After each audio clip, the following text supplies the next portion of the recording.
जब रब की मदद ना आए तो बंदा सवाबी से उड़ता है हेलीकॉप्टर में और उसके आते हुए अपने कारकुनों को कहता है कि तुम डी चौक में पहुंचो, मैं पीछे खड़ा रहूंगा। हमारे कायद ने हमारी ये तरबियत की नहीं है। हमें ये कहने की जरूरत नहीं पड़ती कि आगे से रास्ता साफ करो। हम अभी मीलों पीछे होते हैं तो फतह का झंडा पहले वहां गाड़ दिया जाता है।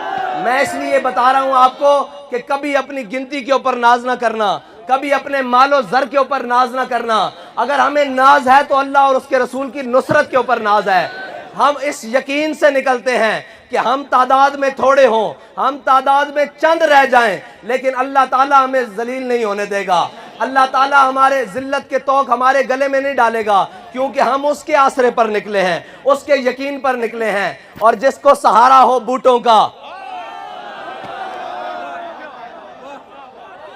और जिसको सहारा हो चंद ताजरों का, जिसको सहारा हो चंद ब्लैकियों का, उसके साथ तो ये जिल्लत अभी थोड़ी है। वो कहता था मैंने किसी के ऊपर शैल नहीं बरसाए। मैंने कहा अभी तुझे बताया ही नहीं गया शैल बरसाने वाले। ये जो तेरे दाएं बाएं खड़े थे ना, बाखुदा एक वो शैल जो हमारे ऊपर तुमने फ्रांस से मंगवाकर, इसराइल से मंगवाकर चलाए थे, एक तुम्हारे कंटेनर के ऊपर चलता, तुझ समेत कोई नजर आ जाता तो हम जुर्मदार होते। और हमारे वो क्या कहते हैं, चे निस्बत खाकरा बालम पाक, हमारे कारकुनों की उसके कारकुनों से निस्बत, ये तो कोई ताल्लुक ही नहीं बनता ना, ये तो कोई चीज ही नहीं बनता। हम उसके कारकुन लैंड क्रूजर्स में बैठ के आए, एसी वाली गाड़ियों में बैठ कर आए, और वो पेशावर मोड़ तक ना पहुंच सके, और हमारे कारकुनों के पांव में जूतियां भी ना हो, सरों पर कपड़ा भी ना हो, और जनाब तन पर फटे हुए कपड़े हों, और खाने के लिए चावल जो शापर में हो, फिर भी वो हर गोली के सामने खड़े होकर कहते हैं, हर जालिम के सामने खड़े होकर कहते हैं कि सितमगर इधर आ, हुनर आजमाए, तू तीर आजमा, हम जिगर आजमाए। अब जिसको जहां से मदद की तवक्को थी, जब वो मदद ना पहुंची तो याद ही नहीं रहा कि तकरीर में इस्लामी टच भी देना है। जब इस्लामी टच देने की बात आई तो मैंने कहा याद रखना, इस्लाम टच से नहीं आता। या अय्युहल्लज़ीना आमनु उदखुलू फिस्सिल्मि काफ़ा, ये कुरान की नस है, टच से तो आता नहीं।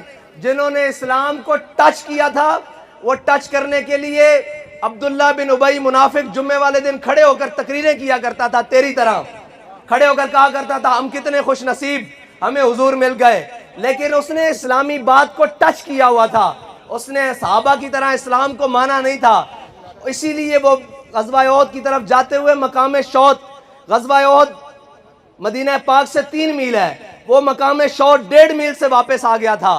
और जिन्होंने इस्लाम को उसी तरह माना था जिस तरह मेरे आका और मौला सल्लल्लाहु अलैहि वसल्लम ने फरमाया, उन्होंने कहा या रसूलल्लाह आप हमसे पूछते हैं बदर जाना चाहिए कि नहीं जाना चाहिए।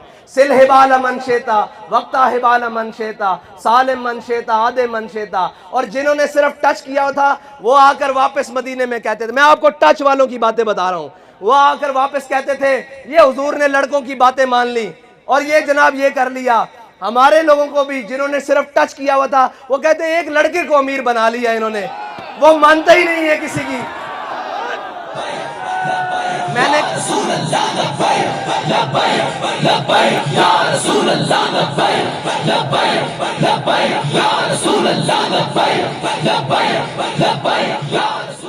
मैंने कहा इसलिए कि हम टच वाले तो हैं नहीं कि किसी तगड़े को देख के सर झुका लें, किसी जोरावर को देख के कहेंगे नहीं जी हम आपकी सारी बातें मानते हैं।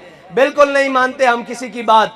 हम क्योंकि अमीरुल मुजाहिदीन की मजलिस में बैठे हुए हैं, और अमीरुल मुजाहिदीन की मजलिस वो मजलिस है जिसमें हमेशा अजीमत की बात हुई, जिसमें हमेशा इस्तिकामत की बात हुई।